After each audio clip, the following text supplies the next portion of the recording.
कंस दूत पे दूत भेजता गया, सब पूतना आई मर गई, तृणाव्रत आया मर गया, सबको मार दिया ठाकुर जी ने।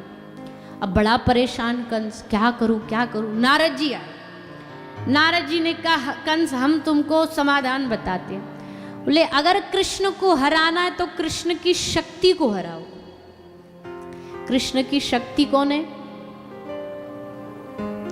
बोलिए ना, श्री राधा। तो नारद जी ने कहा वो जो है ना वो राधा, उनको हराओ।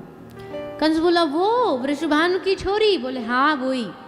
लो उसको हराओ, और उसके लिए तुम खुद डायरेक्ट जाओ, तुमको ही जाना पड़ेगा उसको हराने के लिए। कंस बोला लो हम जरा पहले देख करके आते कैसा है उनका माहौल सिस्टम, सब एक बार जांच लेते। तो कंस बरसाना आया, खुद आया स्वयं बरसाना। और श्री किशोरी जी अपनी समस्त सखीन के संग कुंज में थी, तो वहाँ बाहर कुंज के बाहर छोटे छोटे झरोकाओं से कंस ऐसे ताका झाकी कर रहा था, झांक रहा था। और भैया कुंज में किसी पुरुष का प्रवेश नहीं है, कुंज में किसी पुरुष की एंट्री नहीं है, वहाँ गोपी भाव वाले ही जा सकते। तो श्री किशोरी जी ने ललिता को कही, ललिता नहीं देख तो सही ये कौन पहलवान सो वहां ते झांक रहे हो। तो ललिता सखी बोली मथुरा नरेश, मथुरा नरेश महाराज कंस पधारे। श्री जी बोली अच्छा हमारे कुंज में ताका झाकी करता है। ललिता विशाखा को इशारा किया जाओ, क्या करो? बोले या कुछ सखी बना के ले आओ। और ललिता विशाखा दोनों गई और जाकर के जैसा स्वामिनी का आदेश हुआ, दो सखियों ने कंस को पकड़ लिया। अब आप लीला सोचना कि कंस जैसा महारथी भी किशोरी जी की सखियों के सामने धराशायी हो गया, क्योंकि उनकी सखियों के सामने किसी का बल नहीं चलता। सखिन ने कंस को लहंगा फरिया पहरा दियो, चोली पहरा दी, चुनरी उड़ा दी, हाथ में चूड़ियाँ पहना करके ले आई और ला करके श्री जी के सामने चरणों में गिरा दिया। बोले पड़े यहाँ पर चरणों में। किशोरी जी ने अब इसको सेवा दी। क्या सेवा दी?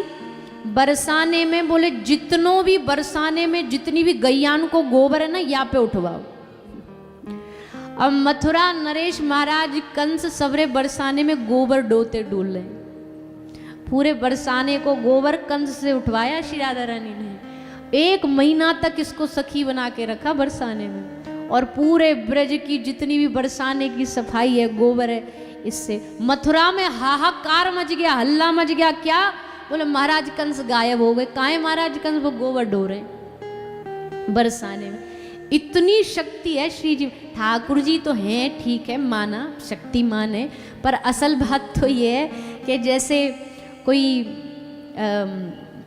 मूवी होती है ना, तो उसमें हीरो बस एक्टिंग करता है कूदने की, दौड़ने की, किसी को मारने की, गाड़ी से कूद जाने की। असल में तो असलियत में एक स्टंट मैन होता है, उसका कॉपी कर वो रहा होता, पर चेहरा फेस उसका होता है। वैसे ही ब्रज में तो ठाकुर जी वैसे ही इतराते डोलते, सारी की सारी लीलाएं जो करी है ना वो हमारी किशोरी जी ने करी है, सब किशोरी जी ने करी है। इतना बल है किशोरी जी में और उनकी सखियों में। फिर जा करके श्री नारद जी ने आकर के श्री किशोरी जी से प्रार्थना करी, हे स्वामिनी जी पूरी लीला का चैप्टर ही बदल जाएगा, क्योंकि ठाकुर जी आए हैं इसको मारने के लिए, आपने यहाँ इसको गोबर उठाने में लगा दिया, पूरी लीला ही बदल जाएगी, खेल बदल जाएगा। इसलिए लीला पूरी करनी अब हो गया, इसको 1 महीने आपने मजा चखा दिया, अब इसको जा। इसलिए कंस पूरे ब्रज में जाता था, नंदगांव गया, गोकुल गया, सब जगह गया, पर दोबारा उसकी कभी बरसाने की और नजर उठाने की हिम्मत ना हुई, क्योंकि जैसे ही बरसाने के बारे में सोचता उसे गोबर याद आता कि फिर गोबर उठवाएंगी फिर हमको वही काम में लगाएंगी। तो भैया किशोरी जी और किशोरी जी की सखियों में इतनी ताकत है, इतनी शक्ति है। और ठाकुर जी ब्रज का जो बल है वो किशोरी जी है, ब्रज का बल किशोरी जी।